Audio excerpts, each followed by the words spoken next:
So you just let me know when you start. Are you there?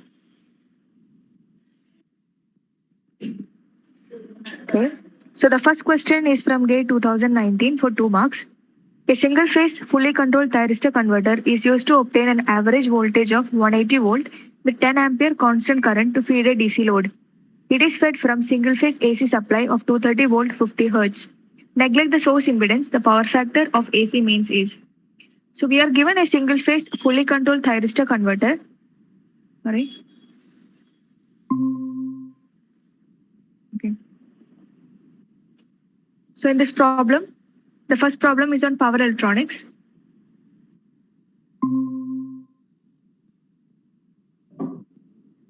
So the first problem is on power electronics. We are given a single phase fully controlled thyristor converter. We are used to obtain an average voltage of 180 volt with 10 ampere constant current to feed a DC load. So the single phase converter provides a constant current. So the output current I naught is a constant value which is 10 ampere. Also the output voltage has a value of 180 volt DC. So output parameters are DC, input is AC. So it is an AC to DC converter. It is fed from single phase AC supply of 230 volt 50 Hz. Neglect the source impedance, the power factor of AC mains is. So we are asked to find the power factor of the supply. Can you all just mute your mic? Thank you. So the power factor has two components. One is distortion factor and the other is displacement power factor. So this exists when the current or voltage is not sinusoidal. So in the given question, we know that the supply voltage is sinusoidal. That means let this be my supplied voltage Vs. So we know that Vs is sinusoidal. But the current Is, we know that it is not sinusoidal because the output current is a constant value. So the input current might be a square wave or quasi square wave. Hello? Can I, or every one of you? It is positive waveform now. Excuse me, what? Positive waveform.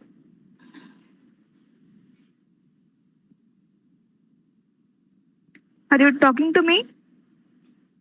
Selvadagavan? Yes, ma'am. Yes, ma'am. What did you say? Ma'am, for IS, it is positive only source in positive outform only. There is no negative outform, ma'am. I didn't draw negative. This is the axis. Yes, ma'am. I didn't draw the current IS. I'm going to draw. Okay. Okay. So we know that the input supply voltage is sinusoidal voltage, but input current we don't know what is the waveform. But we know that it is not sinusoidal. So if it was sinusoidal, then there will be only displacement power factor.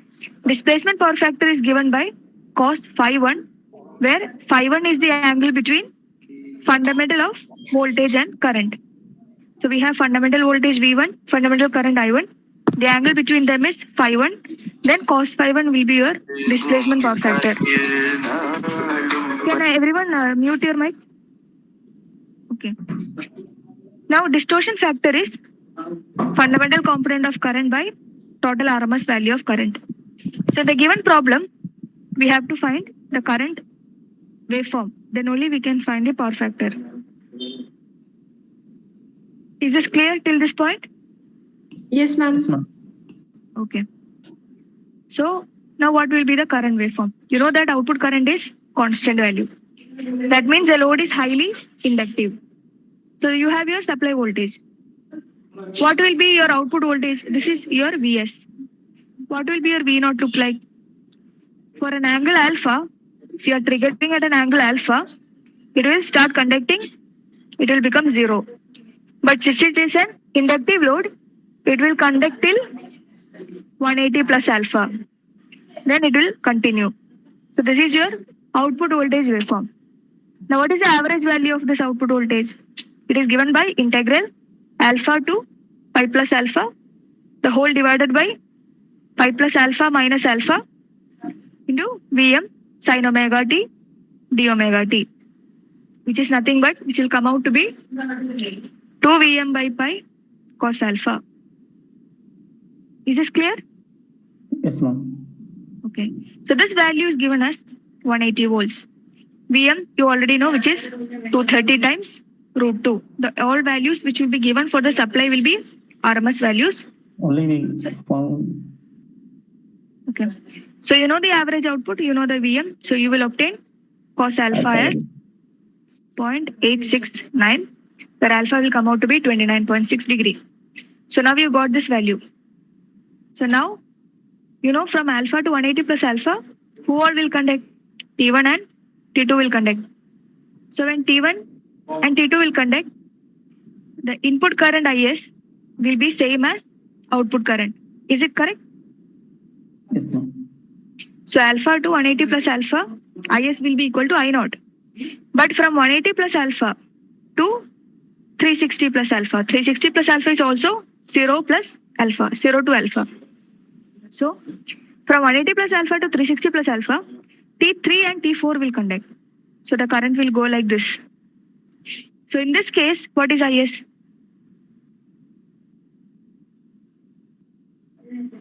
What is IS? IS is in this direction. So in this case, IS will be Forward. Opposite direction. minus I naught. Correct? Yes, ma'am. Because didn't understand. Yes, ma'am. Okay. So in the first case, which is clear, IS equal to I naught part is clear. Yes, ma'am. That one clear, ma'am. Okay. Now from 180 plus alpha to 360 plus alpha, T3 and T4 will conduct. That means T1 is not conducting, T4 is conducting, T3 is conducting, T2 is not conducting. So your P is connected to T4 and your neutral is connected to T3. This current coming into P terminal is your IS. Correct. And this current is I naught. Whichever value you have, whichever polarity you have mentioned, this current is I naught. But the current which enters the P terminal is IS. So now if you see KCL, what is IS and I naught are opposite. They are equal in magnitude but opposite in direction. So minus. So in yes, so IS is minus I naught. So whenever from 180 plus alpha to 360 plus alpha.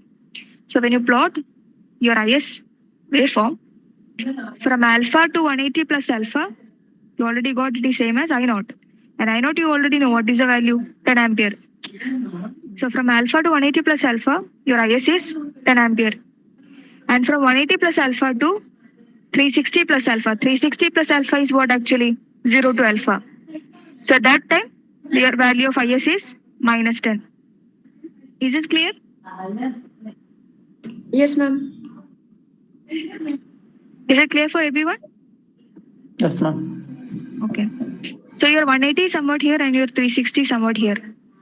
So now what is your voltage waveform? It will be start from 0 until 180, 180, 360. This is your voltage. Yes, ma'am. This is your input voltage. And this Yes, is your input current, PS and IS. So now we can find the power factor. So power factor, we again start. Power factor is cos phi 1, which you already found before, which is the angle between, which you haven't found, which you have to find in the distortion factor. So first, you will find what is the input displacement or displacement power factor, which I already mentioned. It is the angle between fundamental, that is VS1 and IS1. So in this case, VS already has only VS1.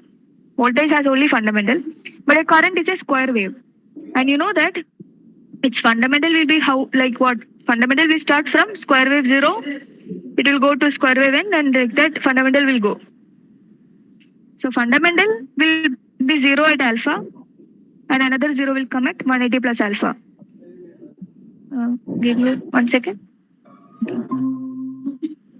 So what is the angle between your supply voltage and fundamental value of supply current? This is what? What is this angle? Ma'am, distortion. No, this angle is what? Value of this angle is what?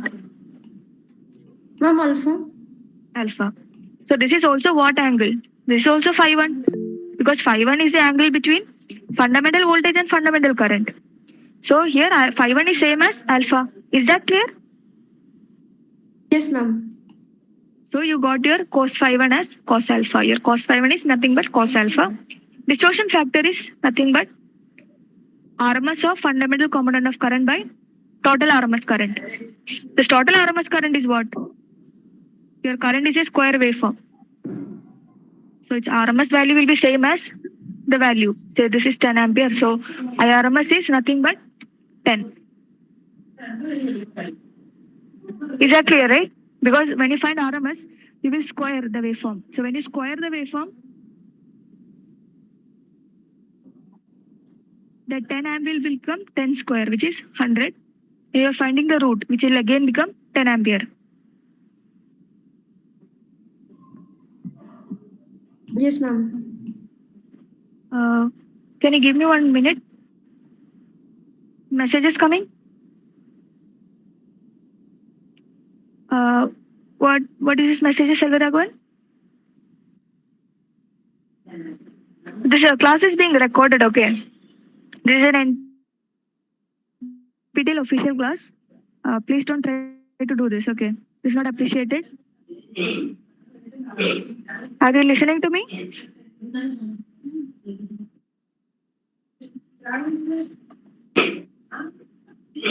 This is a recorded class of NPTEL official class. You should continue, ma'am. We'll ignore this. Okay. Sorry, ma'am. Yeah, sure. Please don't repeat it. Okay. So the distortion factor is fundamental component of current by RMS current. So what is a fundamental component of current? The current waveform is a square waveform.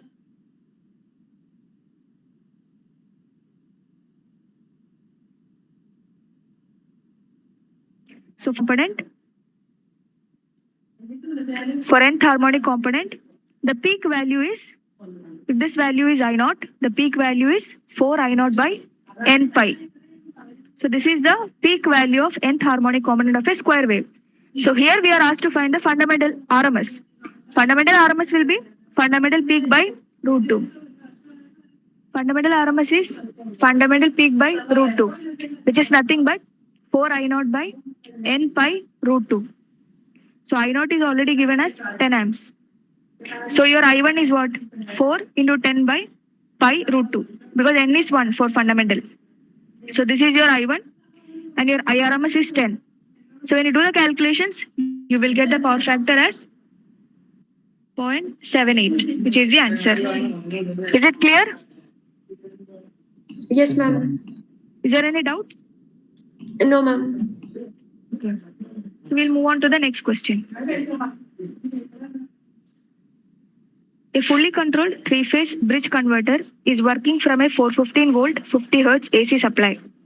It is supplying constant current of 100 ampere at 400 volt to a DC load. So the output current is 100 ampere and the load is DC 400 volt. When output current is constant, which means the load is highly inductive. Assume large inductive smoothing and neglect overlap. The RMS value of the AC line current in amps, round off to 2 decimal places is. So the question asked is the line current IR. Any current you can take, all RMS will be same because it is a balanced three-phase supply. So the question asked is RMS value of AC line current. So it is asked IR MS is asked. We have to find the RMS value of this current. So for that, we have to find what is the waveform of that current. So to get the waveform, first, I hope you all are familiar with three-phase bridge converter switching sequence. So I named these switches as 1, 2, 3, 4, 5, 6. There is a reason behind this naming. So when you draw a three-phase supply, VR, V by VB, you notice that the top switches will conduct when this value is larger, positive. And the bottom switches will conduct when the corresponding phase is negative. So if it is a diode, it will conduct naturally. If it is other switches, we have to apply pulses. So now when VR is positive, VR is connected to terminal 1. So whenever VR is positive, terminal 1 is can conduct. For a switch, it depends upon the pulses, but if it is a diode, it will definitely conduct from 30 degree to 150 degree. Similarly, when VR is positive, that is from 150 to 270, you know that, sorry, Vy is positive from 150 to 270, Vy is connected to leg 3, so 3 will conduct. So when positive polarity of the supply voltage, the top switches will conduct. Similarly, the negative polarity of the supply voltage, the bottom switches will conduct. So when you give the name accordingly, you will find that from 0 to 30 degree, switches 5, 6 will conduct, 30 to 96, 1 will conduct, 90 to 150, 1, 2 will conduct, like that it will go on. So this is the reason why we numbered the switches like that. Is it clear? Yes, ma'am. Yes, ma'am. Yes, ma'am. So this is common for a fully controlled bridge converter. Now you can find what is the AC line current looks like. So I am only concerned about IR. So IR flows through which all switches? This is R phase. R phase is connected to which switches? 1 and 4. Is that correct? Yes, Yes, ma'am. ma'am. Okay. So these switches conduct current only in one direction. So whenever current flows through 1, it is in this direction. And whenever current flows through 4, it is in this direction. So you apply KCL and tell me what is IR in terms of I1 and I4.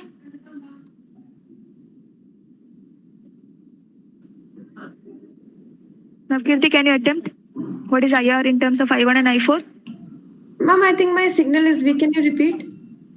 Yeah, what is, I need IR in terms of I1 and I4.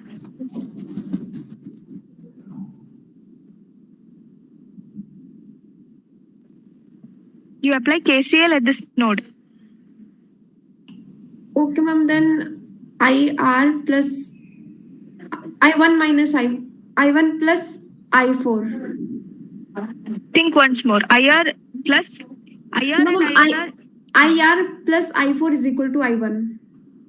yes, IR plus I4 equal to I1 or IR is equal to I1 minus I4. I4. Correct. So whenever switch 1 conducts, that current I1, it is same as the load current. Is that clear?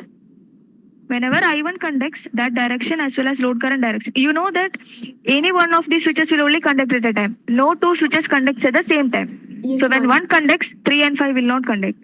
So when only one conducts, that current will be same as the load current.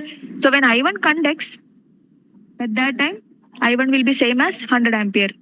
Similarly, when I4 conducts, when I4 conducts, you know I4 current direction is this, but your load current direction is this.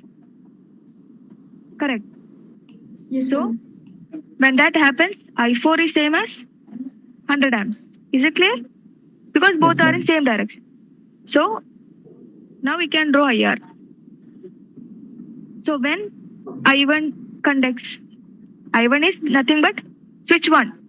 So switch 1 conducts from 30 degree to 150 degree. So from 30 degree to 150 degree, switch 1 conducts. At that time, 4 is not conducting. So when 30 to 150 degree, I1 conducts and it is equal to 100 ampere. But at that time, what is I4?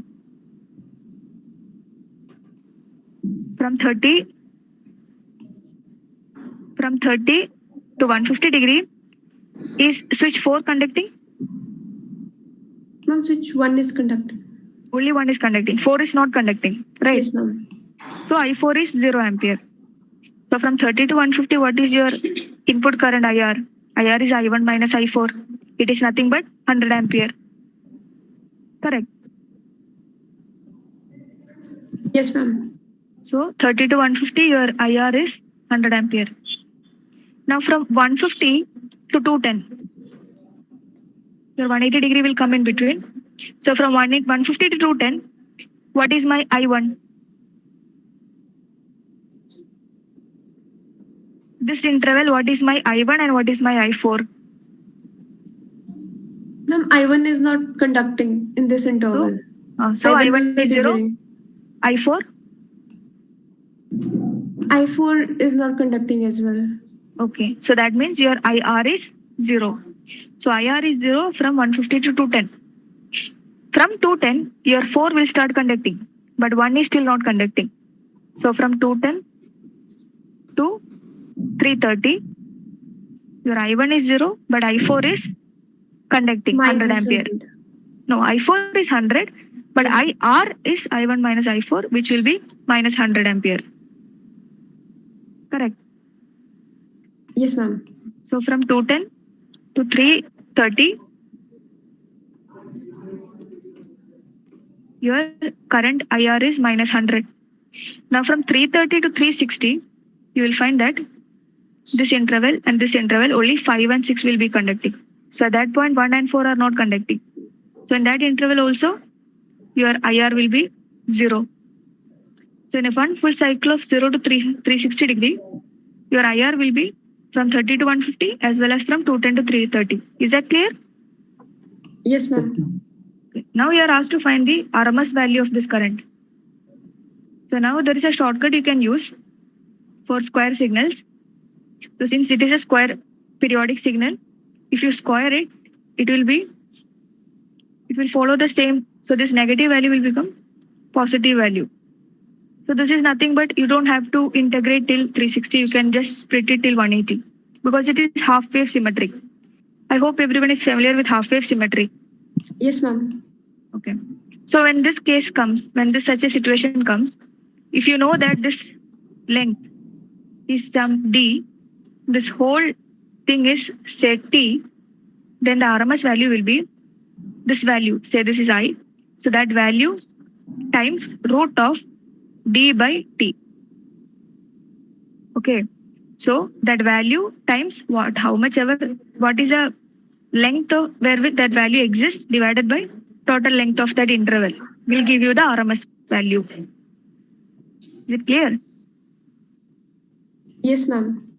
So in our case, this value is 100. So 100 times what is D? That current exists for how much interval? What is this D? It is 150 minus 30, which is 120 degree, right? Divided by what? This whole length. What is this length?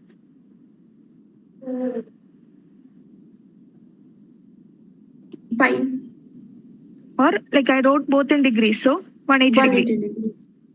So this means which is 100 into root of 2 by 3. This will come out to be 81.64 amps, which is your answer. Okay, so two main things you have to remember. One is the conduction pattern, and then this result, which is the RMS value of a quasi square wave. Is it clear? Any doubts in this problem? No, ma'am. Okay. So we'll wind up today's session. Thank you for attending. Thank you, ma'am. Thank you, ma'am.